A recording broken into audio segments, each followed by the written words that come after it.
பட்டா இடத்தை ஆக்கிரமிப்பு என கருதி அங்கிருந்த வீட்டை அகற்ற வந்த அதிகாரிகளை கண்டித்து உடலில் பெட்ரோலை ஊற்றிக்கொண்டு இளைஞர் தீக்குளித்ததால் பரபரப்பு.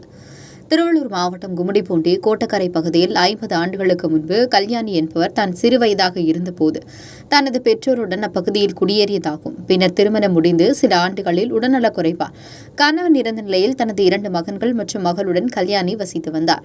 இந்நிலையில் செல்வந்தர் ஒருவர் தங்களுக்கு தானமாக கொடுத்த அதே இடத்தில் தற்போது அவர் சிமெண்ட் கூரை வீடு அமைத்து தனது குடும்பத்துடன் வசித்து வந்ததாக தெரிகிறது.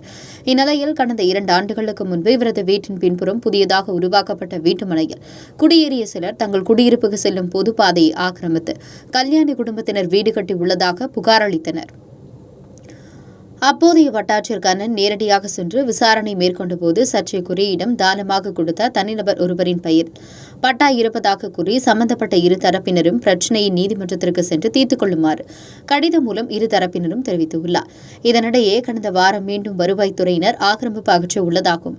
எனவே உடனடியாக வீட்டை காலி செய்யுமாறு நோட்டீஸ் வழங்கியதை கண்டு அதிர்ச்சியடைந்த கல்யாணியின் இளைய மகன் ராஜ்குமார் அதிகாரிகளை நேரடியாக சந்தித்து வீட்டை காலி செய்ய 1 மாத காலம் கால அவகாசம் கேட்டுள்ளார்.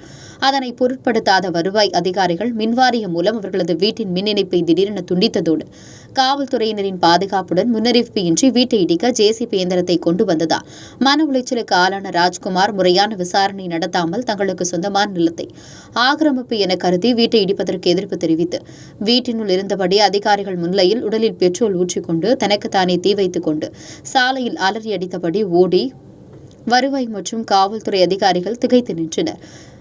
தீ அணைத்து 60% தீக்காயங்களுடன் உயிருக்கு போராடிய ராஜ்குமாரை மீட்டு மருத்துவமனையில் கொண்டு சேர்த்தனர். இப்போது அவரின் நிலைமை கவலைக்கிடமாக உள்ளதாகும். உரிய கால அவகாசம் வழங்காமல் ஆக்கிரமிப்பை அகற்ற சென்ற அதிகாரி முன்னிலையில் இளைஞர் ஒருவர் தீக்குளித்து தற்கொலைக்க முயன்றதால் அப்பகுதியில் பரபரப்பு ஏற்பட்டது. உடனுக்குடன் செய்திகளை தெரிந்து கொள்ள தமிழ்நாடு 24 நியூஸ் சேனலை சப்ஸ்கிரைப் செய்யுங்கள். லைக், ஷேர் பண்ணுங்க. நன்றி.